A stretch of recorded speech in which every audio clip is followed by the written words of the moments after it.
예, 안녕하세요. 현재 테마 2입니다. 행정학적 행정 개념이라고 갖고 왔어요. 그 3, 2, 3가 빠졌는데 그건 심화로 빼버렸고, 이제 이제 여기는 4로 나왔네. 두 번째 강의인데요. 이거는 온리 미국 얘기입니다. 미국에서 어떻게 변해왔는가. 사실 행정학이라는 학문 자체가 미국 학문이다 보니까, 미국에서 행정 개념이 어떻게 변천해 왔는가를 봐야 되거든요. 보통 행정학과 들어가시면 1학년 이제 그 기초 강의로 배우는 제일 첫 번째 강의가 이걸 겁니다. 자, 미국이라는 나라는 처음부터 왕정이 아니었죠. 민주정이었어요. 국가가 아주 작은 국가였고, 자유로운 시장이라든지 자유로운 민간 영역이 있었다는 겁니다. 그러다가 어쨌든 국가는 만들어지잖아요. 그치? 그 전에 국가 만들어지기 전에도 어쨌든 영국의 땅이었잖아요. 근데 영국이 관료를 파견한 것도 아니고, 군대를 파견한 것도 아니고, 그냥 자체적으로 했던 거예요. 자체적으로. 그러다 보니까, 미국에 있는 사람들을 관료로 많이 임명했겠죠. 그게 바로 이제 동부 엘리트들.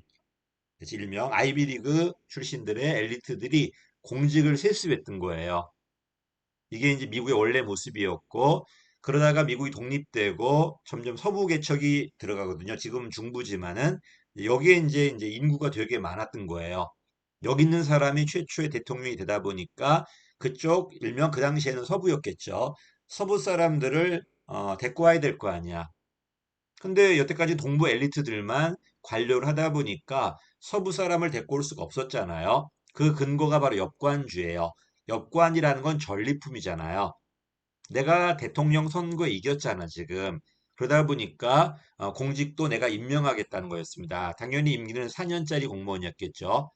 그치? 이게 민주주의라는 겁니다. 이게 바로 여러분이 아시는 잭슨 민주주의예요. 이게 이제 미국의 이제 시작이겠죠. 처음에는 그냥 세습 엘리트가 하다가 최초로 엽관주의를 천명하는 겁니다. 그러다가 남과 북이 전쟁을 하잖아요. 북이 이겨버려요. 더 이상 농촌 사회가 아니라 도시 사회로 바뀌잖아. 그러니까 대규모 도시가 만들어지는 거야. 이런 도시를 관리해야 되는데 공적 영역이 커졌다는 소리예요. 근데 기존의 4년짜리 정치 관료들은 이런 문제를 해결할 수가 없었겠죠. 그치? 그러다 보니까 다른 이제 전문가가 들어와야 되잖아. 근데 미국은 왕정이 없었기 때문에 왕 밑에 관료제가 발달하지 않았던 거예요. 그치? 그러다 보니까 그 당시 유럽의 왕 밑에 관료제가 발달한 신분제가 아니라 능력제로 운영되었던 독일 관료제라든지 이런 게 막 들어올 수밖에 없었겠죠. 근데 왕 밑에 관료제는 비민주잖아, 지금. 근데 미국은 민주주의잖아요. 그러니까 민주주의 미국에 비민주적인 유럽에 특히 독일에 프랑스에 관료제가 들어와야 되는데 그 논리가 필요하잖아. 그 논리가 바로 정치행정 이원론이에요. 결정과 집행을 분리한 다음에 결정은 미국식 민주주의를 하겠다. 행정은 독일식 관료제로 하겠다. 목적은 민주적으로 세우고 수단은 비민주적인 좀 능률적인 독일의 관료제 도입하겠다는 거예요. 또 미국이 이제 산업화되다 보니까 그 당시에 경영학이 발달하잖아요. 1900년대부터 이게 경영학인데 이러면 경영학이 들어올 수 있잖아요. 관리학이니까 뭐와 뭐가 분리된다면은 결정과 집행만 분리된다면 목적은 민주적으로 세우고 수단은 경영의 능률성을 도입할 수 있다. 목적은 미국식으로 하고 수단은 독일식의 관료제가 도입될 수 있다. 이게 행정관리설이에요. 이러면서 행정학이 나오기 시작하는 겁니다. 그래서 나중에 인사행정할 때 하겠지만은 세습 엘리트 공무원이 있었고 그 다음에 미국의 원래 모습은 엽관주의였고 1829년에 천명이 되었지만 그 전부터 있었어요. 그러다가 남북전쟁이 1860년에 시작되거든요. 4년간 전쟁하고 북부가 이기고 그 다음부터는 도시로 바뀌어요. 이러니까 전문가가 필요했잖아. 막 싸우다가 1887년에 가야 뭐가 만들어져? 엽관주의 실적주의법이 만들어져요. 그때부터 이제 공무원을 시험 봐서 뽑기 시작했다는 겁니다. 83년도구나. 미안해. 그러다가 논문이 정치행정이원론 윌슨의 논문이 87년도에 나와요. 이러면서 행정학이 만들어집니다. 그러다가 대공황을 계기로 정치행정 이론론으로 바뀌어요. 의회가 결정을 해야 되는데 너무 긴급해요. 또 전문성이 너무 세요. 결정을 제대로 못하는 거고 어떤 골격 결정만 하는 거고 세부 결정은 전부 다 집행관리한테 맡겨버리는 거야. 이러니까 이거는 행정이 집행만 하는 게 아니라 결정을 하는 거거든. 그러면서 행정은 정치라는 정치행정 이론론인 통치기능설이 등장해요. 요 두 가지가 이제 짝이 되는 거야, 이렇게. 처음에는 관료 역할이었던 거야, 이렇게 관료 역할. 관료 역할이 집행이냐, 결정이냐. 이러면서 고전 이론과 신고전 이론으로 갈라지는 겁니다. 고전 이론은 온리 집행만 한다. 신고전 이론은 결정도 한다. 이러니까 이건 능률성만 필요하고 경영학만 들어오면 되겠지만 여긴 그렇지 않죠. 결정도 해야 되기 때문에 정치 요소가 들어올 수밖에 없죠.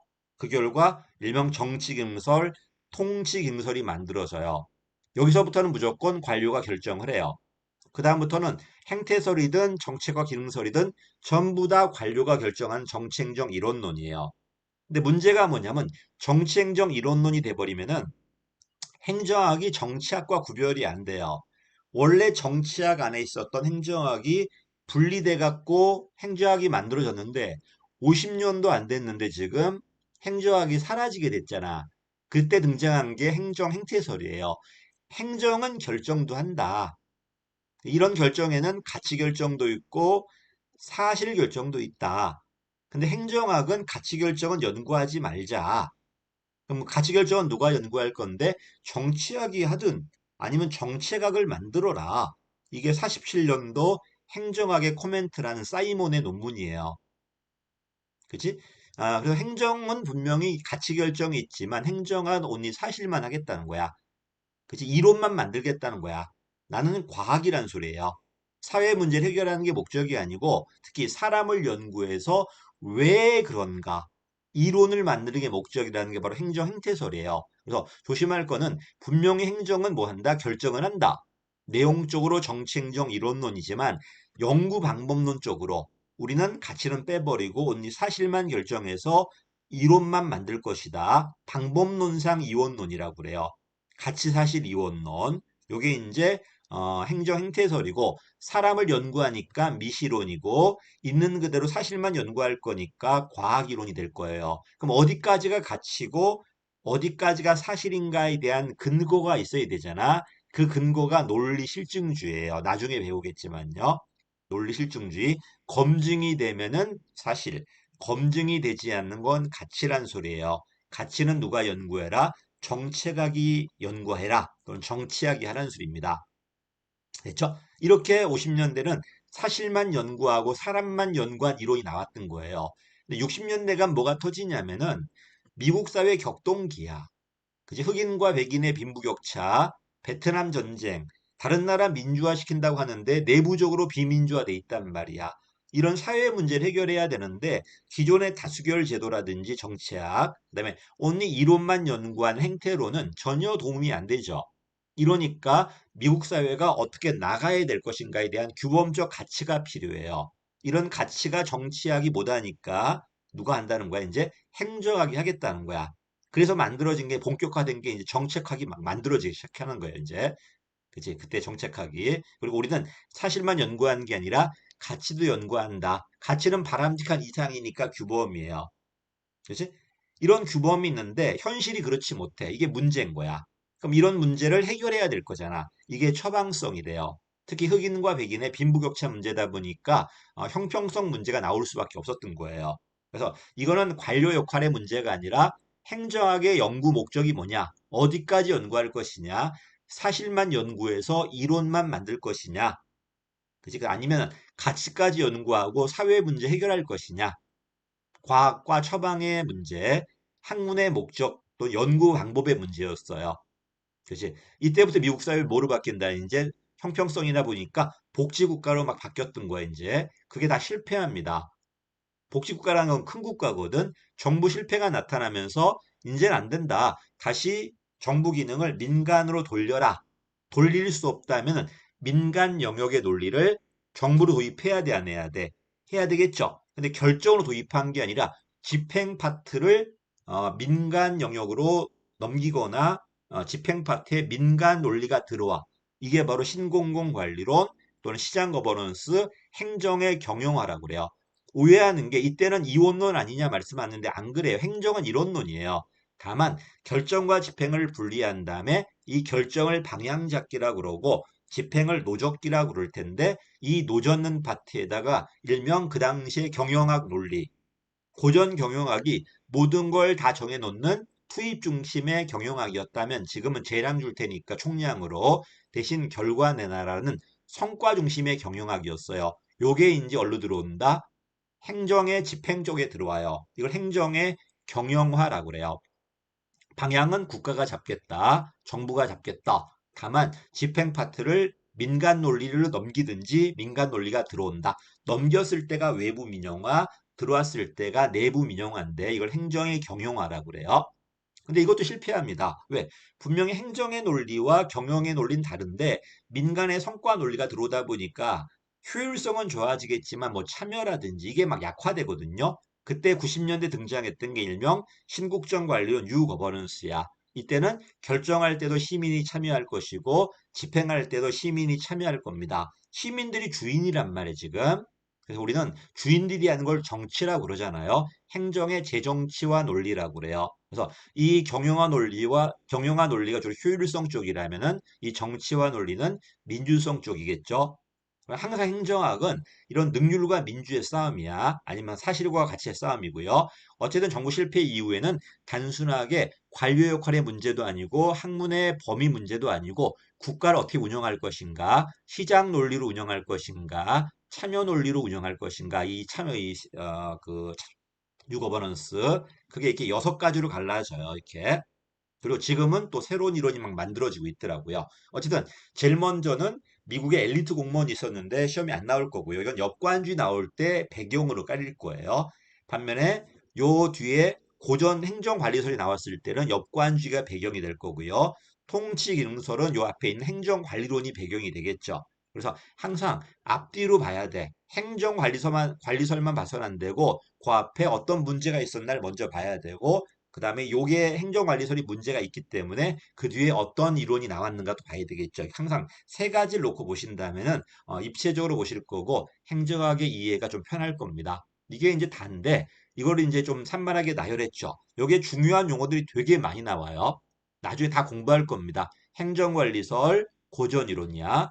30년대 전까지론이고 통치경설이 30년대 그다음에 40년대 중반까지 그다음에 행태설이 45년도부터 등장하고요. 60년대 가면 정책화 기능설이 80년대 가면은 일명 신공공관리론이 90년대 가면 뉴거버넌스가 이렇게 하나하나 등장할 겁니다. 여기는 기출문제가 꽤 있어요. 됐죠? 자, 제일 먼저 볼 거니까 행정관리 고전 이론이겠죠. 여기는 관료 역할이다. 네가 집행만 할 것이냐? 누가 그러면 법령과 정책이 결정이 누가 만들어줘? 정치가들이 의회가 만들어 줄 거예요. 그치? 법령과 정책에 충실한 집행. 이게 이제 이원론이고 우리는 모두 안다. 결정도 하겠다는 거야. 30년대 결정은 대공황이니까 효율성 결정이에요. 전체 파이가 작아졌기 때문에 이 파이를 키우는 결정이었을 거예요. 그다음에 제일 먼저 등장하니까 고전행정학이고 두 번째 등장했다고 신고전이에요. 기술행정학은 자, 다 주어졌어. 너한테 조직, 인사, 재무 하다못해 지침까지 만들어 줄 거야. 넌 이걸 가지고 가장 능률적으로 산출만 키우면 되는 거야. 내부 관리 기술이어서 일본 학자들이 기술행정학이라고 그래요. 기술. 반면 이거는 사회 문제 해결이거든요.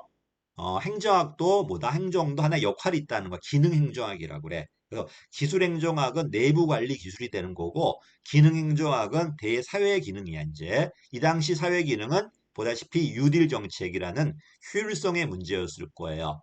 됐지? 얘가 나온 이유가 뭐라고? 도시화가 되었는데 역관주의가 이런 도시 문제 해결하지 못했기 때문에 전문가가 필요하잖아. 실적주의, 시험 보는 공무원들, 신분이 보장되는 공무원들, 일명 이런 분들이 필요했고요. 어쨌든 미국의 이런 실적주의라는 비민주 관료제가 들어와야 되잖아. 또는 경영 논리가 들어와야 되잖아. 그러니까 정치와 행정을 분리한 다음에 결정은 누가 한다? 민주적으로 의회가 한다. 집행만 행정부에 맡기겠다는 겁니다. 그지? 어쨌든 행정은 더 이상 정치가 아니라 경영이니까 경영 논리가 들어왔고요. 그다음 필요한 게 뭐다? 언니 능률성인데 그 당시에는 모든 걸 미리 정할 수 있다는 거야. 투입과 산출을 투입물을 다 정할 수 있다는 다 미리 정할 수 있으니까 구조 설계와 사전에 지침을 만들면 될 겁니다. 이게 기계 능률성인데 나중에 귤릭이라는 학자가 말할 겁니다. 주요 학자 정치 행정을 분리한 다음에 미국의 실적주의 도입한 사람이 있어요. 이분이 말 윌슨인데 나중에 미국 대통령이 되죠. 우드로 윌슨. 이 사람이 말한 정치는 정당 정치야. 그지? 역관주로부터 분리한 거고 군노가 체계화시키죠. 군노는 결정으로부터 분리해요. 그래서 잘해온 아이들 책 제목이 헷갈려. 행정의 연구는 윌슨이고요. 군노가 정치와 행정인데 1900년의 정치와 행정은 분리돼 있다는 겁니다. 그러다 나중에 디목이라는 게 37년도에 현대 정치와 행정이죠. 그때 현대 정치는 이분이 봤을 땐 30년대 현대인 거야. 옛날에는 분리되었지만 30년대 정치행정은 일치한다는 거. 정치행정 이론론이에요. 그다음 40년대 누가 등장한다? 정치와 경영 이걸 가지고 사회 문제 해결하는 정책과 행정이 등장해요. 그래서 행정의 연구, 정치와 행정, 현대 정치와 행정, 그다음에 정책과 행정이라는 이런 학문이 등장한다는 겁니다. 근데 이 정책학은 40년, 50년대는 별로 주목을 못 받아요. 그러다가 언제 60년대 후반 가서 주목받기 시작합니다. 밑에 있는 정책화 기능설이 되는 겁니다. 자, 서로 비교 한번 해보시고요. 그 다음에 이제 서로 대칭되는 거야. 시장 실패 때문에 더 이상 의회가 제대로 된 법을 못 만드니까 행정부가 만든다. 그치? 특히 정부가 개입하는 법이잖아, 지금. 시장 실패에 대해서. 새로운 개입이죠. 그 전에 이 행정관리설, 특히 고전 사회계약론은 개입하지 말라는 계약이었다면은 지금은 개입하겠다는 계약이에요. 그치? 그 다음에 보다시피 결정을 하다 보니까 관료한테도 뭐가 필요하다? 민주성이 필요합니다. 그치? 민주성이 왜? 원래 민주성은 의회만 필요하지만 의회 역할을 관료가 대신하니까 민주성도 필요하다는 거야. 근데 이 민주성 어떻게 확보할 것인가에 대한 방안은 제시 못해요. 나중에 정책과 기능서를 가시면은 이런 민주성을 확보하기 위한 방안이 나올 텐데 그게 윤리야, 윤리. 공익이라든지 이런 걸 통해서 간접적이나마 관료도 민주성이 있다. 그지? 또 관료에 대한 통제라든지 책임성 같은 걸 많이 강조해. 여태까지 통제와 책임은 의회만 했었는데, 그치? 의회가 못하니까 국민들이 직접 관료에 대한 통제나 책임성, 참여 같은 걸 많이 강조합니다. 이게 관료들도 민주성이 있다는 걸 증명한 논리예요. 그치? 그 다음에 온리 수단만 아니라 목적까지도 고려하고 정책 이론론이니까 또 30년대부터 인간을 강조하거든요. 인간 가치, 얘가 어떻게 하우의 능률성이라면 얘는 무엇을 위한 능률성인가라는 사회 능률성인데 나중에 배울 겁니다. 이런 용어 다 정리해놔야 돼요. 자, 어쨌든 통치능설부터 정치행정 이론론 바뀌어요. 근데 그래버린 뭐가 문제라고요? 정체성의 위기가 나와요. 그걸 이제 극복한 게 행정 행태설이야. 보다시피 행정은 뭐가 있다? 행정은 분명히 결정을 해요. 특히 결정 안에는 가치 결정이 있단 말이야. 근데 행정학은 가치 결정은 빼버리고 언니 뭐만 사실만 연구하겠다는 거야. 목적이 뭐다? 사이언스, 어디나 적용되는 이론이 목적이에요. 특히 얘가 나온 이유가 뭐라고요? 바로 요 디귿, 정체성의 위기. 그다음에 이 고전 이론들이 많은 원리, 투입 중심이라고 그랬잖아. 많은 분업의 원리니 이런 원리 개발했는데 이 원리가 과학적 검증을 거치지 않았던 거예요. 그래서 이 고전주의는 검증되지 않는 뭐에 불과하다? 속담에 불과하다는 사이몬의 비판이 등장하는 겁니다. 이게. 이러니까 모두 해봐야 돼. 이제 검증도 해봐야 되고 그 다음에 행정학을 정치학과 분리시켜야 되잖아. 그 논리가 바로 밑에 있는 논리 실증주예요. 검증하기 위해서 가치와 사실을 구분한 다음에 검증되는 사실만 연구했던 거고 또 가치와 사실이 구분되니까 가치는 정치가 해라. 사실은 행정이 하겠다. 행정학이. 이러면서 새로운 이원론 등장했죠. 그래서 내용적으로는 공무원들이 결정을 하니까 이론론이지만 연구 방법론 쪽으로는 가치는 정치나 정책학이 사실은 행정학이 연구하겠다고 해서 정치행정 세이원론 그다음에 가치사실 이원론이라고 그래요. 또 어디나 적용되는 이론이니까 이런 사람에 관련된 이론은 경영학이든 심리학이든 어디나 적용될 수 있을 겁니다. 공사행정 이론론 등장했죠. 환경도 아니고 구조도 아니고 사람만 연구했어요. 특히 사실 결정에 대해서 그래서 아직까지는 환경이 들어오지 않은 폐쇄 체제고요. 이걸 행정학에 도입한 사람은 사이몬입니다. 이런 행태로는 이미 정치학에는 20년대 말에 경영학은 30년대 그러다 40년대 후반에 중반에 가야 사이몬이 도입을 해요. 30년대 이미 들어와 있잖아요. 이렇게 관리자 기능, 구조만 설계한 게 아니라 인간까지 고려하지 않는 게 바나드의 관리자 기능이었어. 반면에 고전 이론에 여기는 없지만은 디목의 기능은 only 구조만 군노의 기능은 군노가 그 누구죠? 귤릭의 관리자 기능은 구조지만 바나드의 관리자 기능은 구조뿐만 아니라 인간도 들어와 있어야 돼요. 어쨌든 이게 행태설이고요. 근데 이런 이론으로는 60년대 미국 사회 문제 해결하지 못했어요. 흑인과 백인의 빈부격차 문제들. 그지? 이런 문제를 다수결로 해결도 안 되고 행정학도 지금 행태설에 빠져가지고 연구가 안 됐잖아요. 이러니까 가치까지 연구하고 가치는 규범이란 말이야. 바람직함이란 말이야. 이것도 연구해야 되고 이걸 통해서 현실의 문제를 해결해야 되겠지. 이걸 처방성이라고 그래요. 그래서 사이언스가 어디나 적용되는 보편 법칙이라면 그다음에 아트는 특정 상황에서 그 문제를 해결하는 기법이야. 얘가 나온 이유가 뭐라고? 바로 미국 사회 격동기. 행태주의는 이런 문제 해결할 수 없었고요. 그 당시 미국이 전 세계 부의 대부분 갖고 있어. 60% 이상이니까. 그러면 효율성은 좋다는 거야.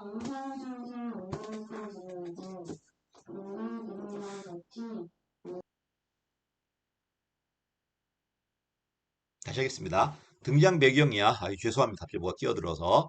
등장 배경은 미국 사회 격동기였고요. 행태주의는 이런 격동기 문제 해결을 못했어요. 그치? 왜? 사람만 연구 이론이 목적이었으니까 특히 미국 사회가 되게 부자였단 말이에요. 그럼 효율성은 되게 좋아요. 근데 그게 골고루 나눠지지 않으니까 흑인들이 지금 가난한 거야. 그러니까 효율성이 아니라 형평성의 문제, 파이를 키우는 문제가 아니라 나눠주는 문제가 등장할 수밖에 없었겠죠. 특히 다양성의 시대다 보니까 주관 철학이 많이 들어와요. 현상학이라든지 우리가 생각했던 이런 것들이 맞는가에 대한 옳고 그름 판단하는 가치 판단하는 규범 비판 철학이라든지 어쨌든 행정학은 가치도 연구해야 돼. 정치행정 이론론이에요. 이런 가치는 민간 가치와 다를 거니까 공사행정은 이원론일 거야. 단순하게 내부에 머무는 게 아니라 사회 문제인데 특히 형평의 문제였잖아. 개방 체제가 됐겠죠. 사회 형평성. 특히 결정을 하고 가치도 연구하다 보니까 관료가 이제 민주성이 필요하거든요. 그 민주성의 논리를 밑에 철학이나 윤리라든지 책임이라든지 뭐 이런 걸 가지고 민주성을 증명해요. 또 다양성의 시대다 보니까 답이 있는 관료제가 아니라 답이 다양한 탈관료제, 공급자 중심이 아니라 고객 중심의 이런 이론이 등장할 겁니다. 어쨌든 이런 이론을 의해서 큰 국가 만들어집니다. 이게 미국식 복지국가였고요. 실패합니다. 그러면 다시 어디로 가야 돼? 작은 국가로 들어가야 돼, 안 들어가야 돼? 이게 바로 신공공관리론이에요. 거버넌트가 깨져 이제 정부 독점이 깨지고 정부와 시장과 시민사 협력할 건데 처음에는 시장 논리가 많이 들어와요. 시장 논리가 왜 옛날 자유주의는 자유방임이야. 내버려둬라. 내버려둬라. 살 거니까. 근데 지금은 안 그래. 내버려두면 망합니다. 이러냐 국가 개입하되 직접 개입이 아니라 규칙을 만드는 간접 개입. 룰은 누가 잡겠다? 정부가 잡겠다. 그 다음에 집행은 재량 주겠다. 민간에게 또는 민간 논리를 도입하겠다는 거예요. 그래서 민간 논리가 돼 있죠. 가격이나 경쟁 논리 같은 것들, 민영화 논리들, 또 성과 논리가 들어온다니까 이게 신관리야. 그지? 옛날 관료제는 미리 투입물을 정하는 관리, 구관리겠지만 지금은 총량으로 재량을 줘요. 총액은 정해줘요. 대신에 결과 내놔라. 이걸 통해서 책임 묻겠다는 겁니다. 이게 이제 80년대 기법이었고 우리는 97년도 IMF 이후에 들어와요. 나라마다 좀 시차가 다릅니다. 영국은 80년대 초반에, 미국은 90년대 초반에, 우린 90년대 후반에 막 들어옵니다. 어쨌든 얘가 좀 문제가 있으니까 안 되겠다. 시민사회가 참여합니다. 그지? 우린 공적 영역 아니냐? 너나 문제가 아니라 우리 거다. 이건 공동체주의라고 그래요. 이러니까 당연히 이런 우리 문제는 참여해야 돼, 안 해야 돼? 해야 되고, 그지? 그게 바로 일명 유거버넌스 행정의 재정치화라고 그래요. 여기까지가 이제 테마 2, 테마 4로 나왔는데 제가 3, 4가 넘어갔으니까 어쨌든 처음 공부하신 분이라면은 아까 봤던 행정 개념을 먼저 보시고요. 미국에서 행정 개념이 어떻게 변해왔는가. 그치? 이런 용어들은 시험에 다 나옵니다, 나중에. 오늘은 계략적으로 처음엔 단순하게 결정과 집행의 문제였다. 두 번째는 사실과 가치의 문제였다. 세 번째는 어떻게 운영할 것인가, 시장 논리를 운영할 것인가, 참여 논리로 운영할 것인가, 이런 논리들이다. 여기까지가 쫙 내려갑니다. 자, 그 다음에 누가 나올 것 같아요, 이제는? 행정의 개념 봤으니까 행정 라이벌들 봐야 될 거 아니야. 행정과 정치를 볼 것이고, 그 다음에 행정과 경영을 봐야 되겠죠. 어, 요 위에도 이제 거의 국가직 문제는 거의 없었던 것 같아요. 물론 이런 것들은 나중에 다시 다 나옵니다. 나오니 그때 문제 보시고요. 그다음 내려가니까 이제 정치 행정부터 이제 기출 문제가 보이기 시작하네요, 이제. 근데 기출 문제는 제가 다 이론 정리한 다음에 풀겠습니다. 계속 여기는 심화도 있고 기본도 있어요. 책 내용 자체에는. 근데 내가 심화는 진하게 칠해놓고 나중에 강의할 거고요. 이번에는 기본 위주로만 쭉 빨리 볼 겁니다. 총 4번 이상 볼 거예요. 기본 한번 볼 거고 심화보대 기본 한번 정리하겠죠. 정리하면 보겠지. 그 다음에 구급 기출 문제, 여기는 국가직 구급하고 지방직 구급이 들어갈 겁니다. 그다음 7급 기출 문제는 국회 8급까지 들어갈 거예요. 여기다 군무원 문제를 추가할 것인가 말 것인가를 좀 고민 한번 해볼게요. 자, 오늘은 여기까지 하겠습니다. 다음 시간에는 테마 이제 5인데 정치와 행정을 보겠습니다. 감사합니다.